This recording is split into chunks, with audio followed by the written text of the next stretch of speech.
Body down. Put. Scanning. Control. Manipulate scientific data.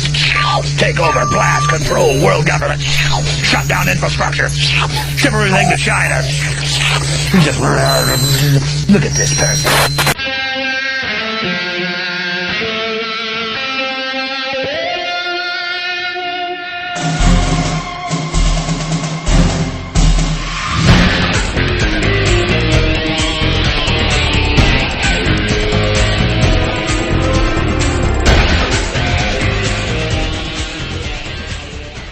And welcome everybody to really the first official XFL Infowars show. I know the last time everybody who has downloaded the last podcast, more or less a preview show, but I got kind of tired of talking to myself.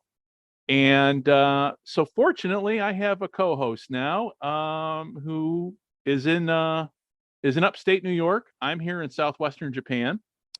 And I have with me former sports executive David Cieslinski. And him and I are going to be, hopefully on a weekly basis, depending upon our schedules and time zones and everything, talking XFL football. And we're going to talk about, obviously, the game itself, players. But there's another aspect of the XFL really nobody is talking about, and that is the news about the business. It's the business side of it. And when it comes to the business side of professional sports, I find that to be the most interesting because that seems to be where everything goes wrong. And in sports today, and the players are great. I mean, the players. It's all about the players. But unfortunately, in this day and age, and with the history of all these leagues, starting back even in the 1800s. There's a whole nother part of it, and there's the business side that to me I found fascinating, and literally books upon books upon books have been written about the business side of sports.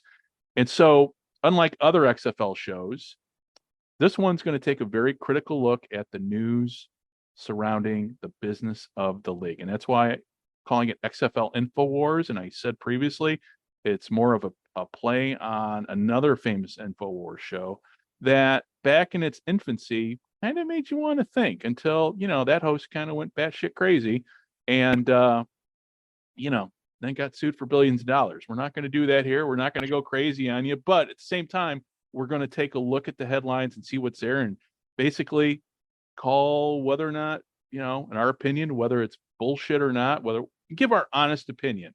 And Dave and I both have a background that allows us to take a look, because we both got experience. We both come to this with different life experiences that I think, unlike other podcasters, we can cut through the BS and take a critical look. And, our backgrounds are taking a close look. And with Dave, from his background especially, he's been on the business side of sports for many, many years. And he's got a wealth of experience to draw from to give his perspective. So Dave, my friend, that is a long way to go to say welcome. Thank you. Happy to be here. Appreciate it. So yeah, and when it comes to the sports side, and before we hit the record button here, I mean, you and I both talked about it's all about the players. So yeah, when it comes to sports in general, do you think the players get lost? Do they get lost in the shuffle with profits and everything? Always. I mean, you can see that especially in the major four sports, when it comes to gambling, injuries, everything. I mean, it's I say players are commodities, but they're interchangeable parts, right? And that's what they're viewed by fans. I mean, look how we utilize fantasy football. Yeah. I mean, in NFL teams for the majority, or major league team, whatever sport you follow, whatever your sport of choice is, next player up, next man up, next woman up. If you can't do it, we'll get the next person. So that's how it works. And let me add, when it comes to the XFL, so we're on our third iteration with the league, and we're going to talk about the other two as kind of we move along. But when the XFL started, this version started out, and really, I look at it, I don't know about you, but I look at this version of the XFL as really the fourth version of the league, because the AAF was born out of that first XFL experience. So I kind of, people may disagree with me. You might even disagree, but I've always looked at that. I mean, so many lessons have been learned. But what I find different with the XFL this time is there really is, at least in compared to the past, more of an emphasis on the players, such as, and again, there's a PR aspect of this new league that really, I mean, is right out there in front of you. But that also kind of provides blinders to other things, at least from what I'm seeing. So what do you think? No, I agree. And I think that's the only way that these leagues are gonna, this league or any other league is gonna survive, because of so many choices that football players have. Right. Besides the NFL, the last couple iterations, you didn't have Europe. You didn't have Japan's had football for a long time, but it wasn't the choice that it's been in the last decade. I mean, with the ELF and just the sheer nature of choices. If you're not going to pay the best, you need to treat the best. Right. And you need to give that player the choice of, do I go to Frankfurt? Do I go to this place or that place? Or do I stay in Seattle? Might make little less money, but I'm not going to be traveling. I'm going to be relatively home, and go from there. I mean, that's really, I mean, I think it's a smart choice. And I think they had to. I mean, in today's age, you need to. Right. And also too, the other aspect that comes into this is the technology. There's so many ways. I mean, what we're doing right now was science fiction 20 years ago. To be able to have this conversation by video. Obviously we're not doing video for our podcast, because I'm going to be honest with you, I'm still learning the ropes on just the audio portion. I figured, gonna wait before I jump into video. But you've got the technological aspect of exposure. Everybody can see what everybody else is doing when it comes to, I mean, for instance, I mean, and you're not that far from the Canadian border, but when a guy went to Canada, I mean, unless you lived in a border city in the United States, be it Detroit, and I think Detroit's really probably the best example of that, and had a CBC feed, you didn't know what happened. Say, let's use, for instance, Doug Flutie. It's just like he went away and then he came back. But nowadays, you're able to keep up with anybody who's playing football throughout their career via YouTube, via social media, and so forth. Yeah, and I was extremely lucky growing up in Buffalo, New York. Oh, Buffalo. Yeah, that was the other town I was talking about. Sorry. I was like, I knew I was missing a city. We had part of the cable agreement was we got all the main Canadian stations. So every week I basically got every single CFL game in my living room, because we had CBC, CFTO when it existed. Basically every game. Like, so I'd watch Hockey Night in Canada growing up. I'd watch the CFL games on Sundays or Thursday, whatever night they came on, because it was always there. I mean, so basically you're partially Canadian. If you live in the market, you get the TV, you're like, yeah, I know all these guys are. And where you live, and you had Tim Hortons where you live. Yes, we had, I think it's up to 65 Tim Hortons now in Buffalo. So really, but yeah, it's insane. Sorry. But I go in little tangents here and there about, as we're talking here. So my apologies.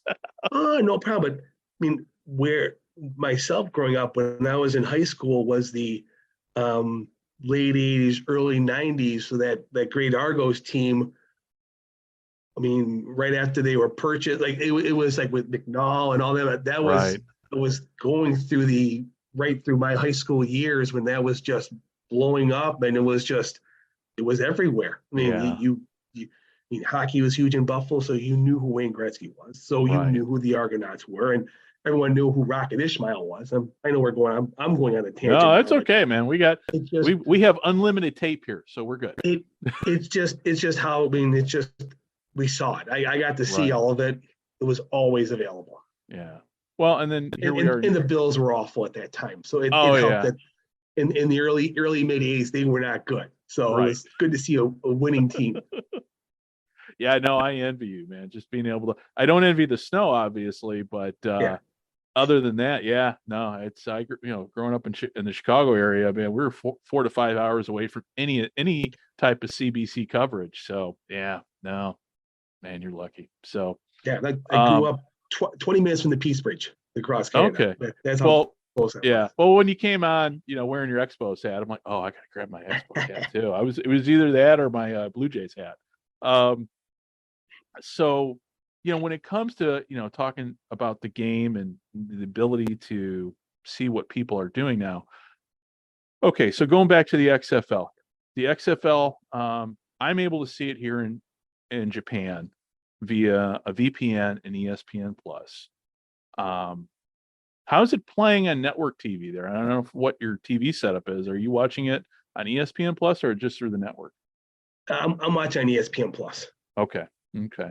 So the XFL came out of the gate. I'm going to lean on you for the really kind of the first week at how everything looked, because I was actually on vacation. Mm-hmm. So I wasn't able to, I read everything. I kept up with the scores.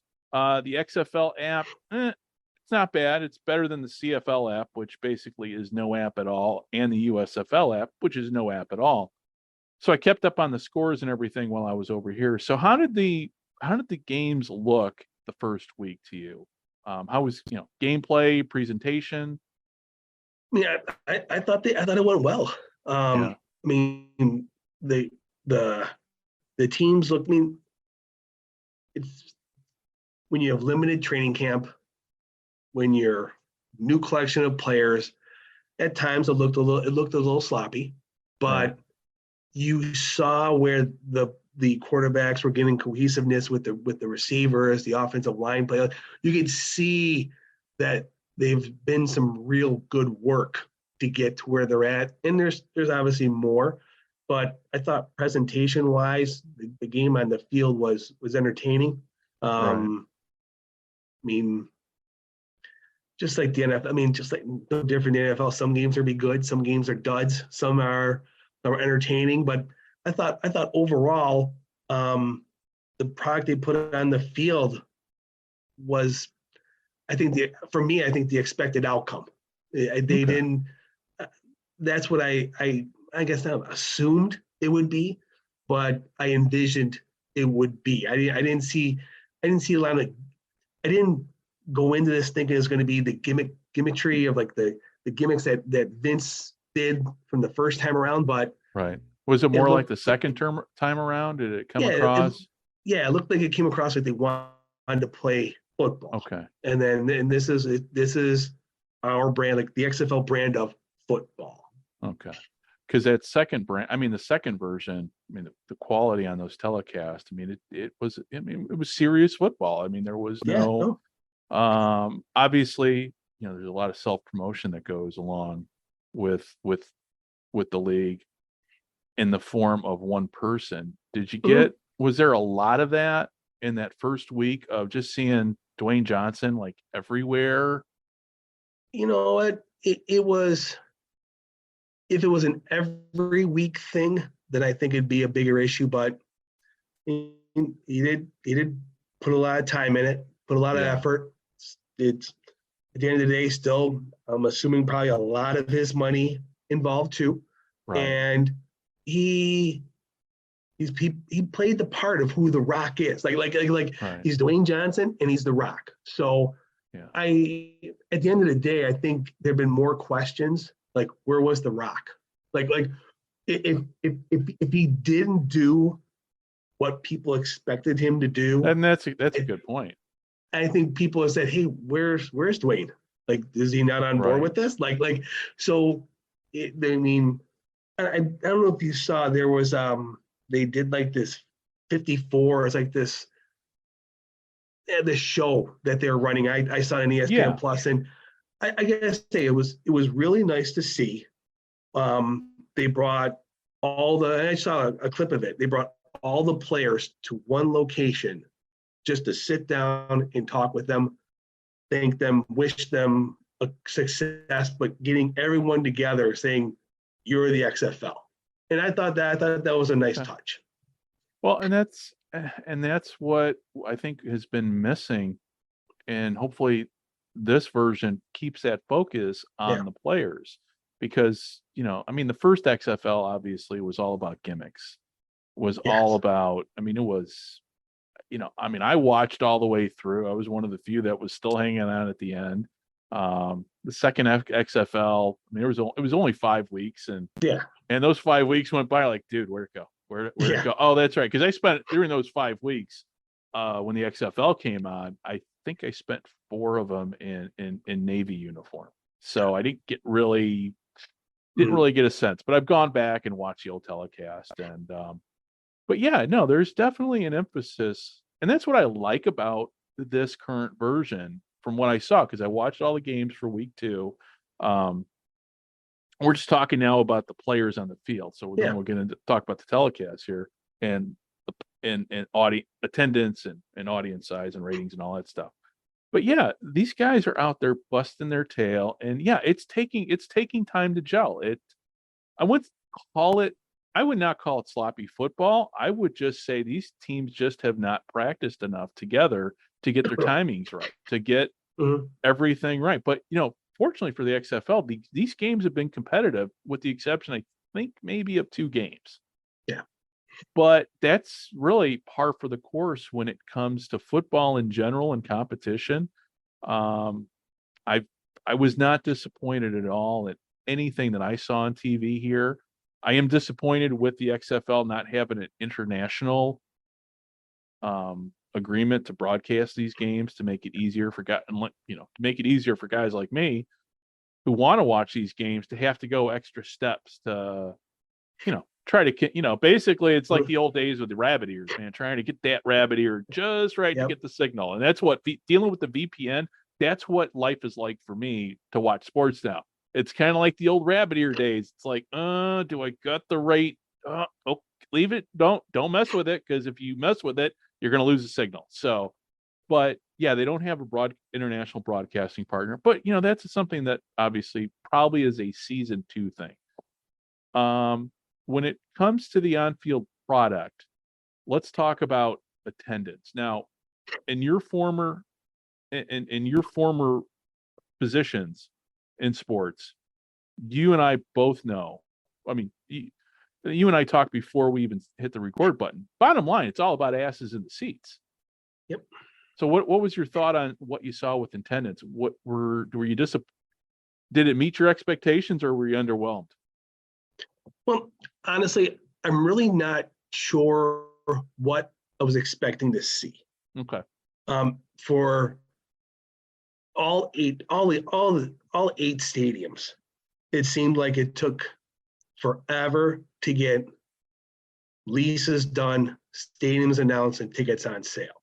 Right. Now, that causes a lot of issues when you're trying to generate that revenue, and more importantly, to show a good crowd. Like, if you had 30,000 people there, no one's going to question. Like, nobody questions how those 30,000 people got there. Right. But if you only have 6,000 people, everyone questions, why are there only 6,000 people? Yeah, that's a good point. Yeah.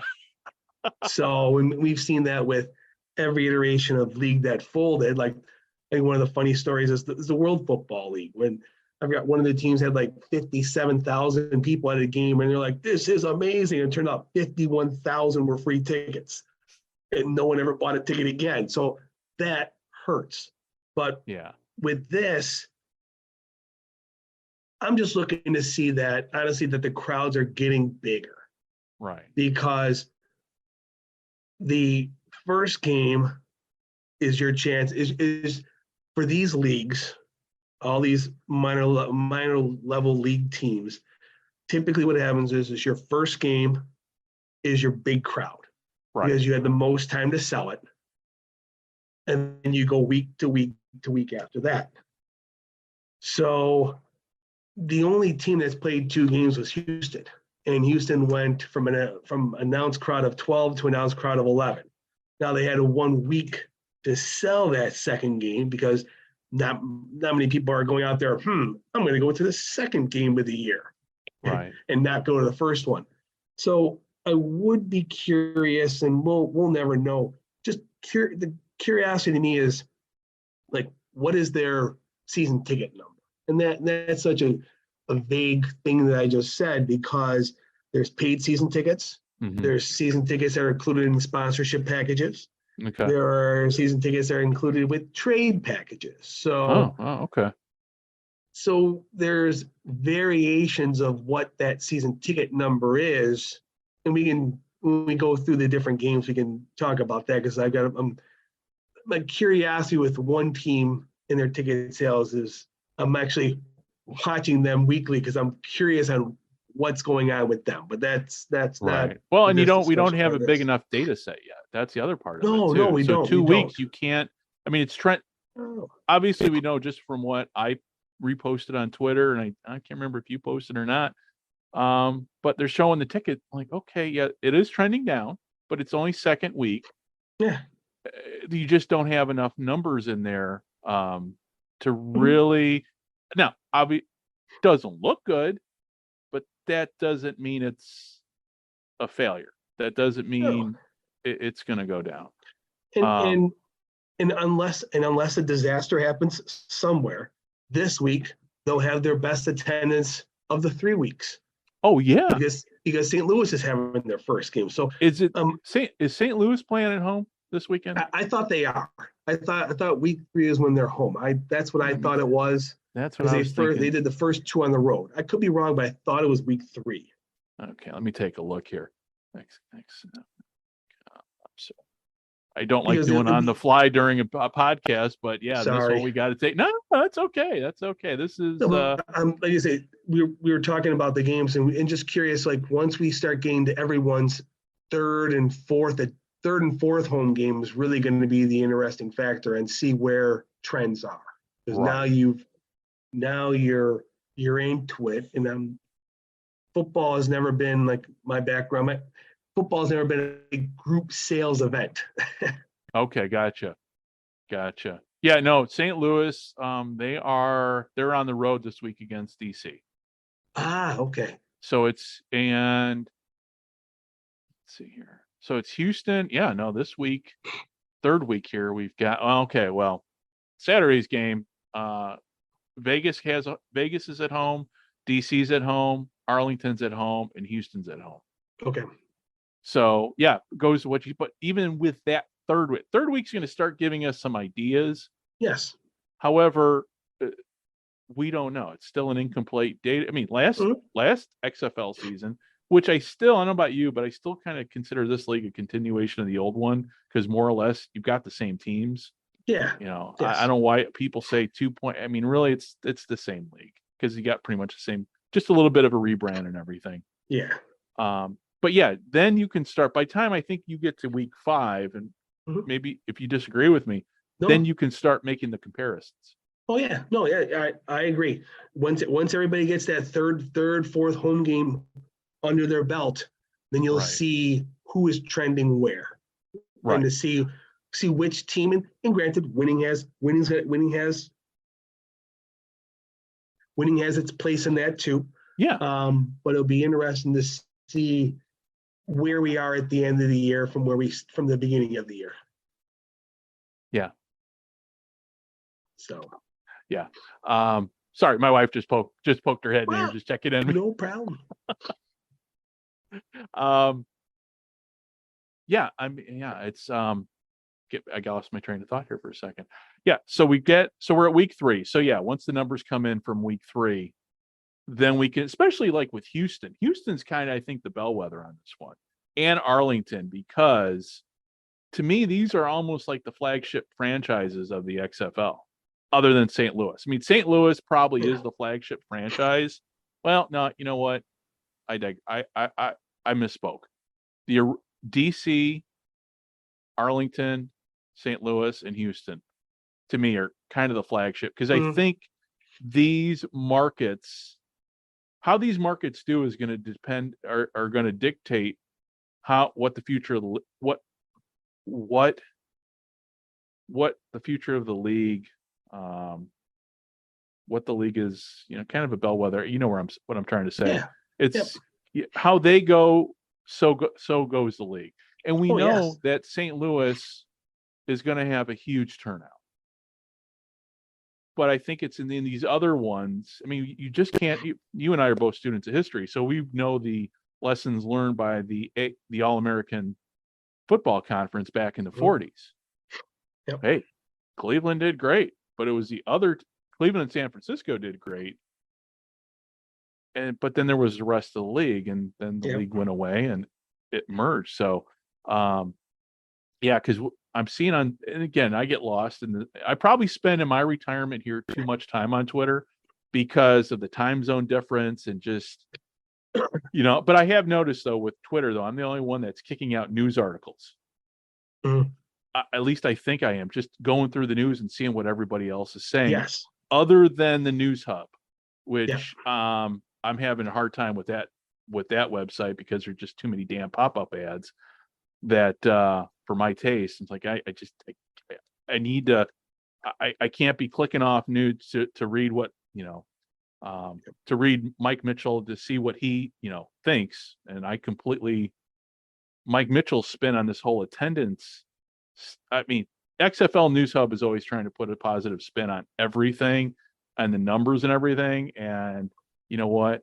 God love them. I know they're football fans and they want to see it succeed. I just think when you put out there, well, these are good numbers, or these come, the positive spin, I think it's too early to, and this is where I'm getting to with the TV ratings now. I saw the TV ratings. I was not impressed. There's a downward trend on TV ratings. And I've heard almost every excuse about why it is these TV ratings have fallen. Well, not on network TV. They lost half their audience from week 1 to week 2. My thought is it's here we go again. And you and I are both CFL fans, so we know that despite all the problems the CFL has, the TV ratings usually stay pretty consistent. Depending, but again, it's a league that's, got 100 years behind it. So your thoughts on the TV ratings? To me, it's the same as attendance. Okay. You're gonna spike week 1 because of all the promotion behind it. So much money was put behind it. Promotion, letting everybody know this is the week. It feels like it was a year in the making. Like this weekend, a couple weeks after the Super Bowl, the XFL is going to start. It just seems like it's been that in the football air for so long that I'm not surprised by the ratings. I think the ratings were I'm not sure how much better they could have been. Okay. And they're going to take a hit.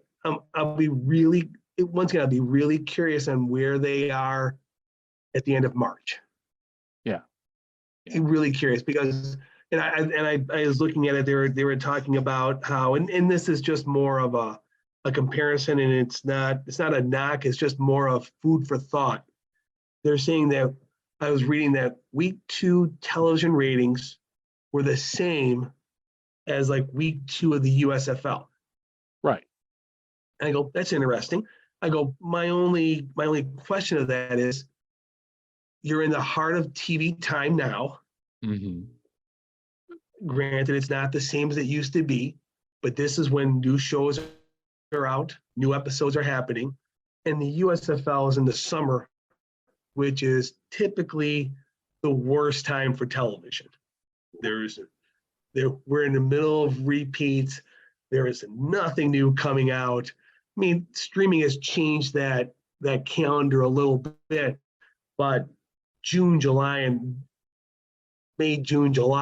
is awful time for television. That's why it's the summer break. Right. That's why all these shows are gone. So I'm curious to see where they go based on the stations they're on.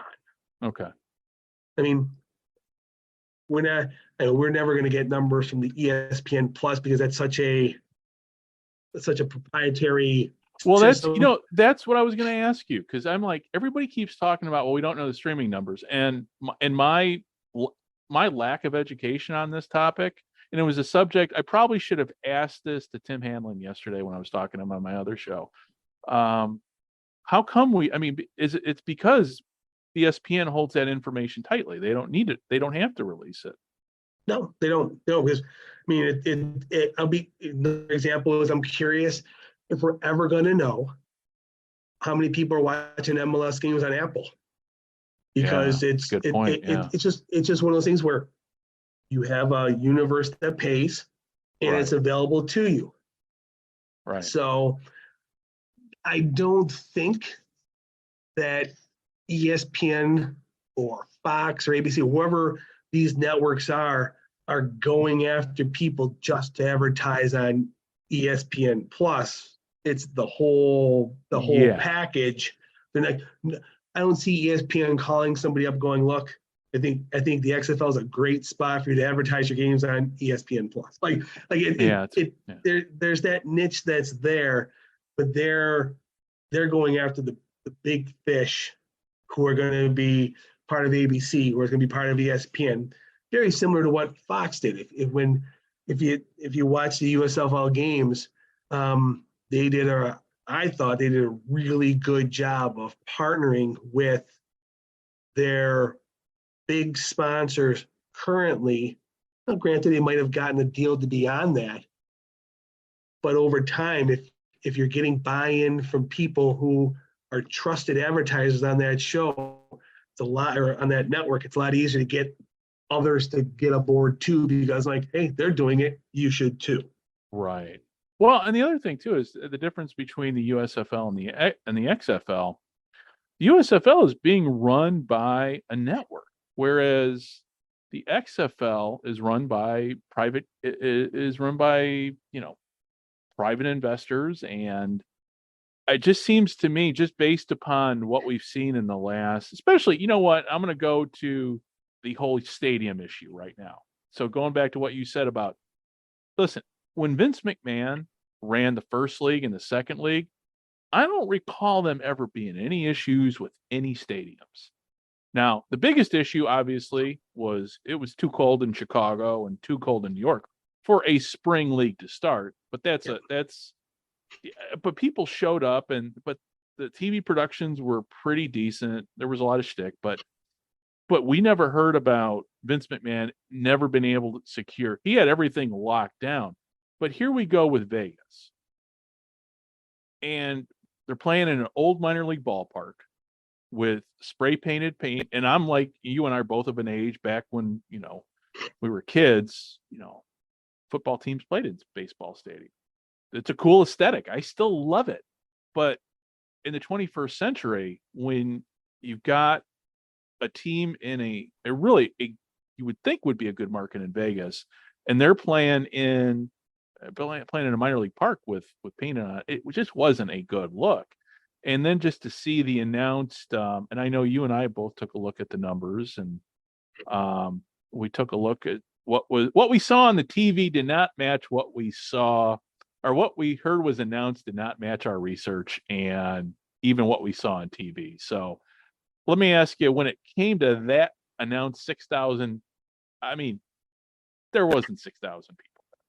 No. Where did they come up with that number? Because nobody has been able, from what I've been able to see on any of these podcasts, on any of these Twitter accounts, and the best, but you're the one guy I know I can trust, can tell me where they did they come up with this 6,000 number? That's a great question. Because that's the one I've been tracking.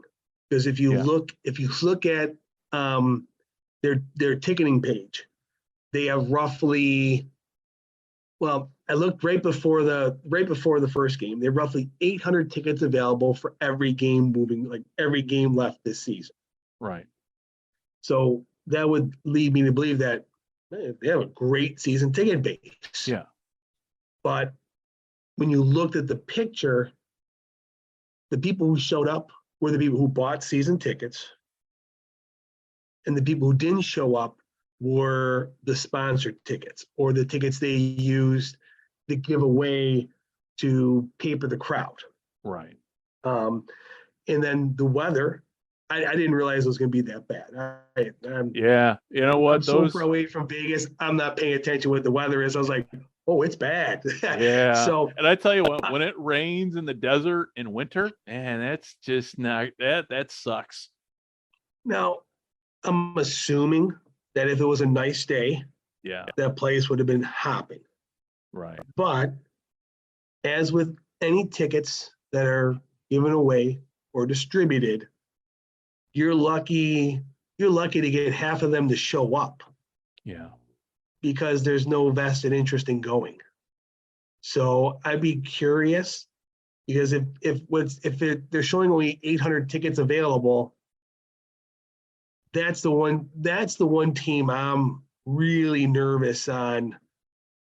They could lose their shirts with Vegas. Yeah, it's just not a good look. And everybody, and there's, a lot of guys I think that have blocked me on the XFL America Twitter account, which, that's their right to block me for my opinion and my memes. But they've all made good points too. With why was this team placed in Vegas instead of a place like San Diego, which, hey, had lost its team, had got a stadium right there where the old Murph used to be, ready to go. And there was just the way this new league has made some of their decisions just boggles my mind, because like you said, would have thought this would have been nailed down by now. I mean, you just negotiating a lease for a stadium is hard. There's a lot of aspects to it. If it's privately owned, it's obviously a lot easier than if it's a municipality. Right. Because if a municipality, you have to find out who the city leases it to, or who the city has it managed, and then you have to contact that management group to see if dates are available. Man, it sounds like the Navy, man. Just a you lot of bureaucracy that's going through. Once you try and get dates, you then have to then negotiate what the expenses are. I mean, I looked up the St. Louis Battlehawks lease. The lease just before, well, I guess XFL 2.0 then, the one that played a few weeks. The XFL had to give the city of St. Louis a $300,000 down payment, and then they paid $100,000 per home game for the use of the stadium. Wow. Part of that deal was then St. Louis got all the ticket sales, and the facility manager collected 100% of all the concession and parking. So how much were they left with then at the end? Like $5? So, I mean, but that's standard. Wow. Okay. I did not know that. I did not know that. That is a standard practice. That's why you see a lot of these teams who own their own hockey rinks, their own stadiums, or things like that. Because if you're going in a rental situation, you get your ticketing, and then you get no ancillary revenue. That goes to whoever the primary tenant is, or whoever operates that facility. Oh, geez. So if that's for one stadium, then you figure it's got to be the same for all, relatively same arrangement for all. Yeah, I don't see Las Vegas being that issue, but they didn't have another issue. Like, I don't know San Diego well enough to know, like, is that football stadium in San Diego connected to a college team? And is the San Diego, like, give me an example of the reason why San Diego might not have happened. If the stadium is contractually tied to San Diego State University to host their games, there could be a clause in that they can't, that San Diego State has to give approval for someone else to come in there and utilize it. Okay. So I don't know. I don't know that But situation that's at a good. all. That's the insight that I'm getting nowhere else, because these are questions. These are like the hard questions. It seems to me when I read stuff, and I'm not quite getting. But yeah, no, what you say makes sense. It just I mean, so. When they were sitting in a boardroom going, what 8 cities they were looking at, someone was looking at, okay, where are we going to go with this and how are we going to get advertisers? And I don't know where San Diego ranks in terms of Las Vegas or the other, like the 8 cities that they chose are all large metropolitan locations. And San Diego's the big city. I'm not saying it's not, but they targeted extremely large TV markets to thus then maximize their potential for television advertising. Right. So okay. I'm assuming that Las Vegas is higher up on the chain than San Diego is in desirability from networks to, or from advertisers to get a message to. Okay. And it seems like in the last 5 years for sure, Vegas is the hot city. Yeah. Like no one expected the Knights when the NHL went there to work, and it's just been crazy.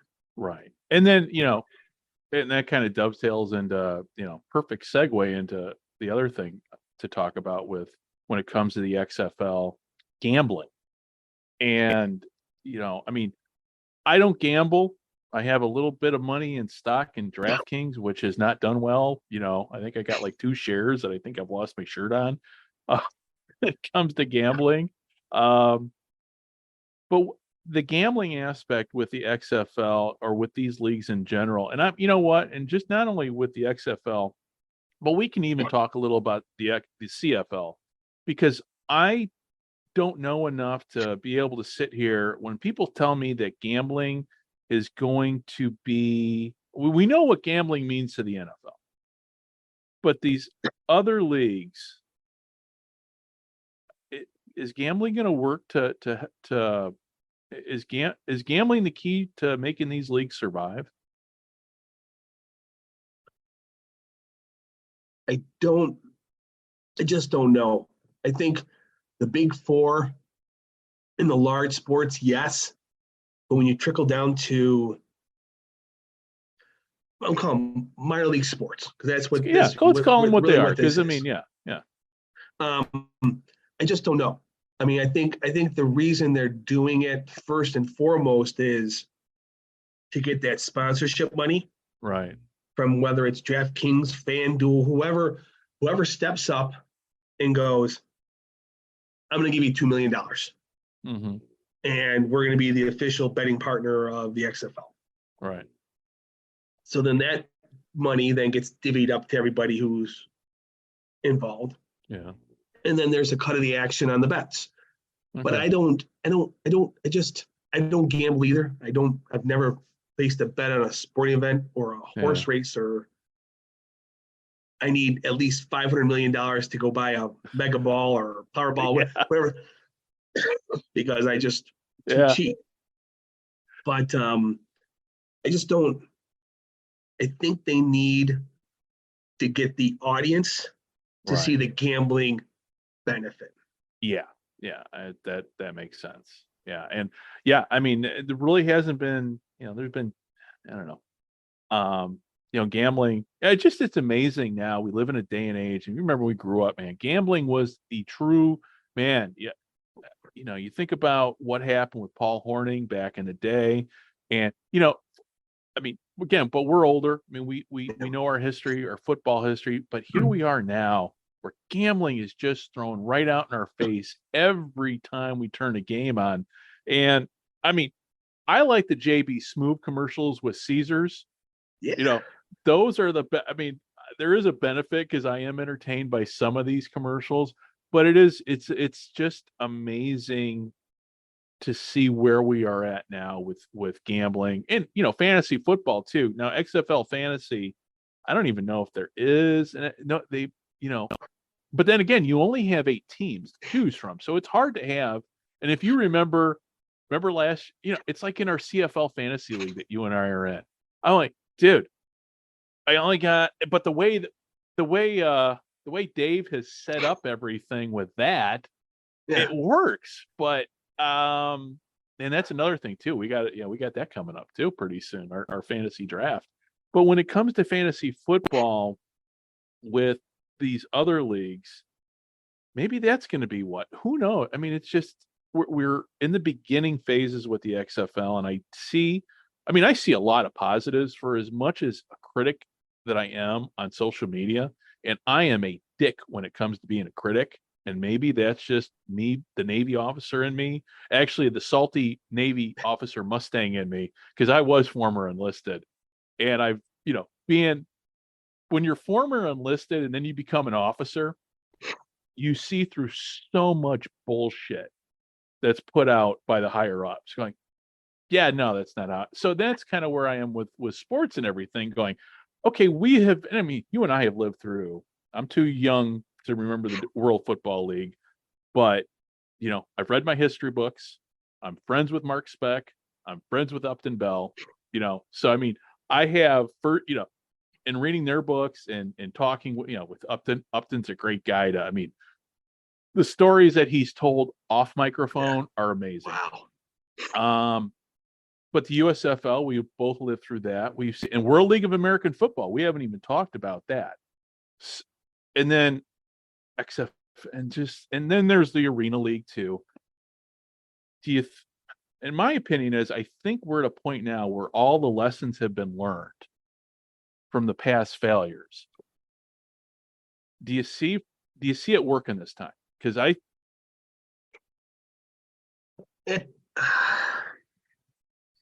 I'm hopeful.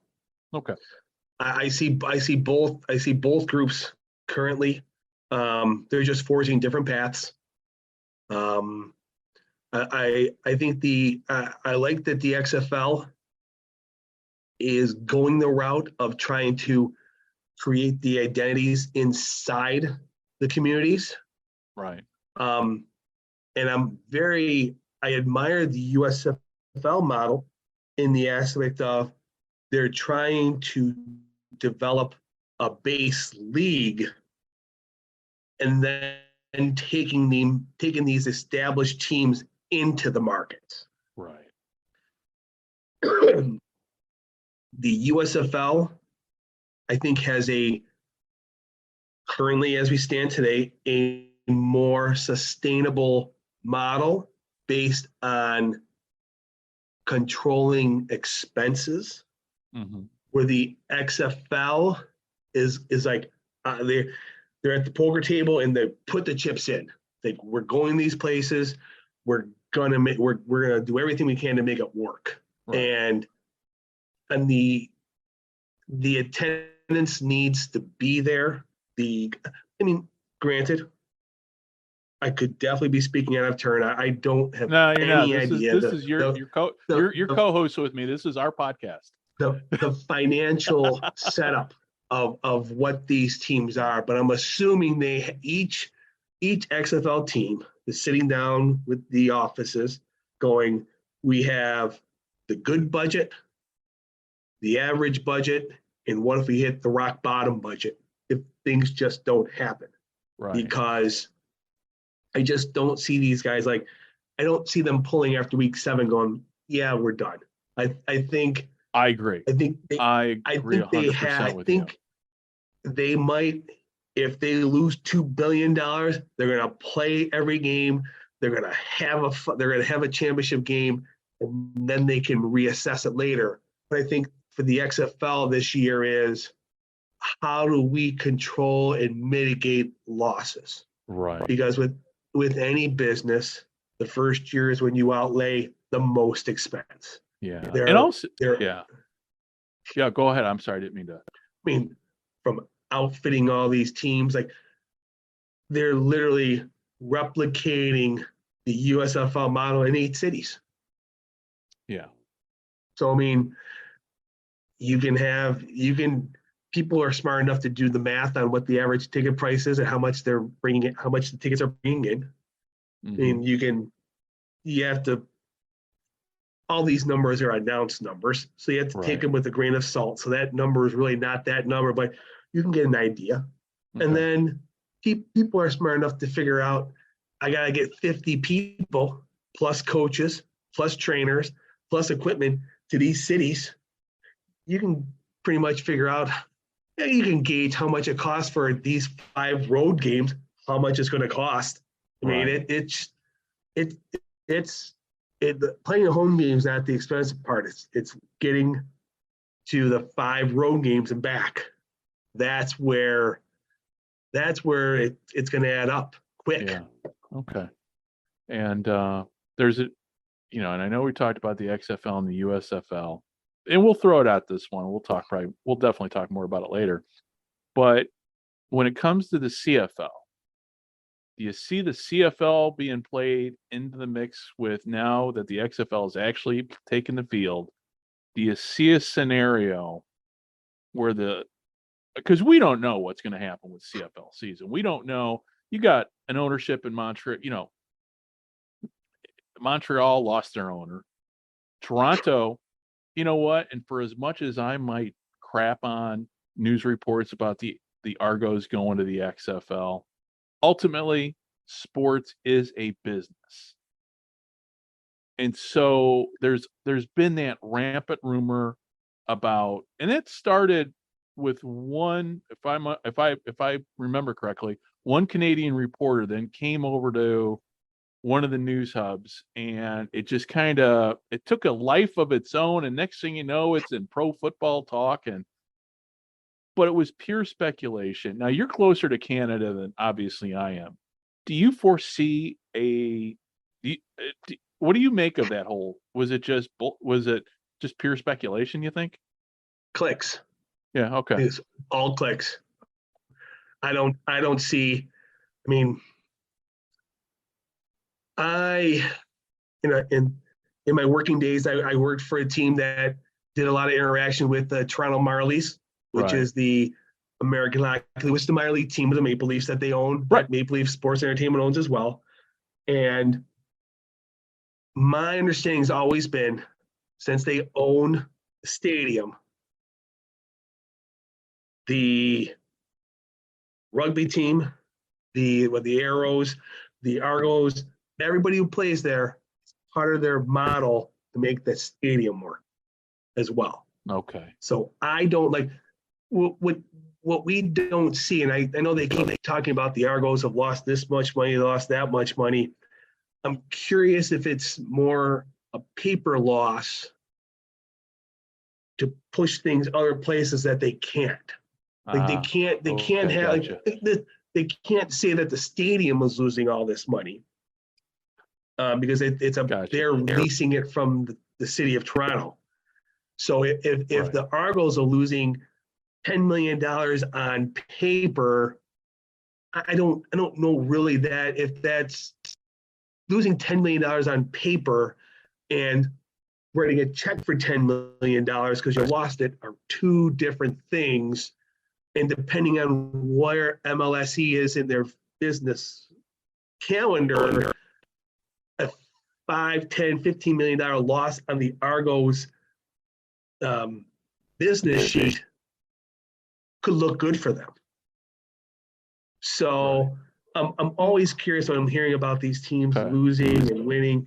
So I mean, I don't know. I think at the end of the day, I think. Well, and that's something I never thought about. What you're saying. Yeah. I think by the time kickoff, Montreal will have a new owner. I don't know. I think that's in place already. I don't think they would have signed any free agents if they didn't have anybody, because someone had to sign off on that. Yeah, because I agree with you, because all signs are pointing. It's business. Yeah, and just like all these sports leagues, I know the commissioner of the CFL takes a beating, but he's only as good as the owners let him. He has no strong. I mean, there is no strong leadership in the CFL. All leadership rests in the nine teams. And those 9 owners are extremely wealthy people. So if they want, they will give the commissioner as much as they want. So I mean, I joke around. I mean, Roger Goodell is the best commissioner there is. They pay him a king's ransom, but he falls on every sword. Right. He is like, yep, I'm that guy who'll do it. And it's just people forget about that. He is basically the spokesperson for the owners. That's who he's paid by. Like, he's called the commissioner, but basically his job is to make sure that the 32 owners are making a lot of money. Because if they aren't, he won't be there. Right. Well, it's just it. Yeah. And when it comes to the CFL, I mean, you and I are both CFL fans, so we beat our heads when we're talking the CFL. But the talk of but going back to what the whole to me, it's just pure speculation, and to me, it's like I'm reading it and now talking with you. It's like, okay, now not only is it pure speculation, but people that are now that spun it as to almost it was going to happen aren't looking at the other things like you just mentioned. How do the Argos fit into the bigger scheme of things with MLSE? And also too, there's also the issues of the television contracts, which obviously MLSE, there's a whole, but when I saw it with the XFL, and I just, it's one of those news stories that, we all read, whether it be on politics or whatever, that just pisses you off. And that's what it did to me. I got livid and like, this is completely, I mean, to me, it was irresponsible sports journalism. But with that said, as Howard Cosell once said, sports journalism is the toy box of the news department. Mm-hmm. Words to that effect. So, but it was, to me, it just come across like, wait a minute, because, but that time we didn't know what, I mean, the CFL just it's always been on shaky ground. It's like, don't be putting something out like that, because that's not right for the fan. That's not right for anybody. It's just, so that's my pet peeve. That's my pet peeve on XFL news sites. I mean, in MLSE could purchase all 9 teams if they wanted to and run the CFL themselves. Right. Like they are like, I don't think people truly realize the scope and magnitude of their financial value. Like it is immense. Yeah. It's huge. And you look at let's face it, the television contracts for the CFL, I mean, it's what, I think about 50 million. Yeah. And 50 million is what you pay a quarterback nowadays. Yep. I mean, the money involved. Yeah, but I digress with, talking about all that with the Argos. But just to me, it just came across as, I don't know, irresponsible. Again, we're talking about sports here. It's not like we're talking about national security or stuff like that. But when talking about the Argos, talking about the purchasing, they could easily purchase all the teams.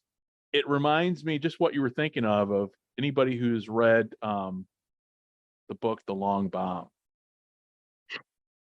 If you've read it, I've read it, but Vince McMahon wanted to, he wanted to purchase the Argos originally, and then was like, well, how about the whole league? So that obviously never, but yeah, there's so much money thrown around that with sports and everything, it just, to me, the sports fan, the CFL fan, it's really, I guess I'm very sensitive when it comes to my CFL. I don't want to see it go away. No, and I think the CFL as a league is more conservative in how it advances and proceeds with things. So they've been around a long time. Yeah. They have a solid history. There's just only 9 teams, so they can't do the things a 30-team league could do or a Right. 20-team Yeah. league can Yeah. do. So, Yeah. I mean, it stinks that it looks like the opportunity for a team in Halifax is going to be dead for a little while, but it's completely understandable that money's not there to either retrofit or build a stadium. Like it's Right. just not there. It's not going to And just come out of thin air either. and I know I talked about this on my other show with Frank Costantino, just in terms of a merger. Do you see? I mean, if let's just say hypothetically, the leagues were to merge or decide to merge, I think in order the American leagues would have to adopt the Canadian game. It couldn't work the other way because otherwise it's just football. And if you're gonna sell, you've got to have the Canadian game continue because it's different. It's forget the 3 downs and everything, but you've got field sizes, you've got import ratios and stuff like that. I know it, as much as I'd love to see the 2 leagues combined and there be a compromise, and I put something out there on my blogs that came from another fan who literally had done the math on it. Like, hey, here's how we could, and American stadiums can be retrofitted. The whole bull. Now we live in a day and age now where football stadiums you can pull seats out, you can make them bigger. But yeah, if a merger were to happen, it would have to be to the Canadian game, and Americans would have to adapt rather than Canadians. So, what are your thoughts on that? I agree. I mean, living in the Buffalo area, we had that stretch of time when the Bills played a game in Toronto every year. Yeah. And it was a cool novelty, but then it just became Toronto buying a home game from the Bills. Okay. And moved it up there. So, MLSE has a great. They have a great information just from those games. I mean, they played at Skydome. So I mean, they'll have the financials. I mean, they paid a lot of money for that game, and then they tried to sell tickets and they tried to get people there because that's how they were going to recoup their costs. So if they paid, right, and if you. I don't know, I never saw the deal, but if they say they paid $8 million for the game. So it was, I think, 5 years at $8 million. It was $8 million a game. So now the Bills, well, we just made $8 million, which is better than what they're selling in tickets because that's more of the sellout. right. So basically then they have to go and figure out, okay, what sponsors do we get? What do we do in the way of ticket sales? Because it always a decent crowd, but it was never sold out. Right. So it's just one of those things where I think they have a good understanding on the NFL level, and then you can translate that and compare that to XFL or whatever the case may be. And I don't see the buy-in. Okay. To do that from the 9 teams. Like, there's no incentive. There's no. No, because you're not going to be the Toronto Argonauts anymore. Right. You're not going to be the BC. I don't see, like, 2 things will happen. If somehow they figured out a way to keep the Toronto Argonauts name and the logo, I think people wouldn't buy it because they did that and went to American football. Right. Yeah. Because also too, that's the thing that factors into this argument is, so just because, so those 10,000 or so people that go to the Argo games, they ain't going to the new XFL game because they're going to be like, you took our team away. Yeah. We don't want to see this. Yeah. So, I mean, I can see, look, if I was the CFL. Yeah. And Dwayne Johnson announced, I'm buying the XFL for $15 million. Or the CFL. Or the XFL. No. When Dwayne Johnson came, when Dwayne Johnson announced, right, hey, I'm buying the XFL. I'm going to pay $15 million. I'm getting whatever he got, all the rights and all that stuff.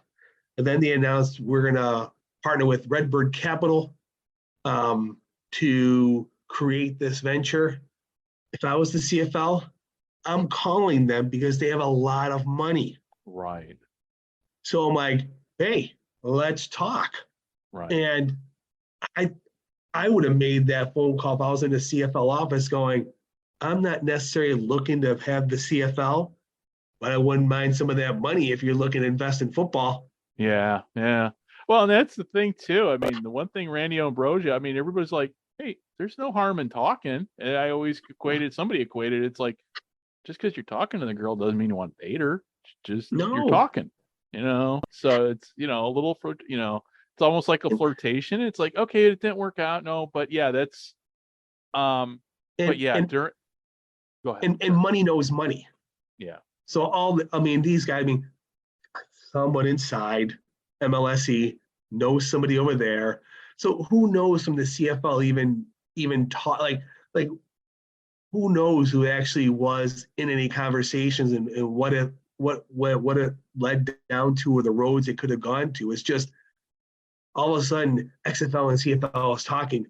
What does that mean? Like it's just one of those things where you have an established football entity who is talking to a new one who has a partner who has a lot of money. Right. Yeah, I would talk to them too. Yeah. I was like, yeah, we're listening. But, yeah.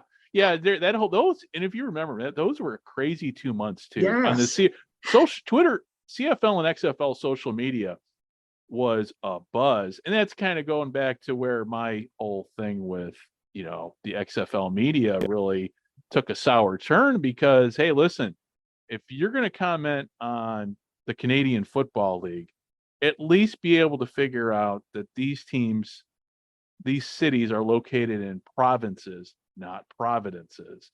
And from there, it just kind of went south. And again, a lot of good, well-meaning people on both sides. And I think a lot of it just got, it's kind of like politics, man. It's like you got well-meaning people on both sides. They all want the comment. We all want football.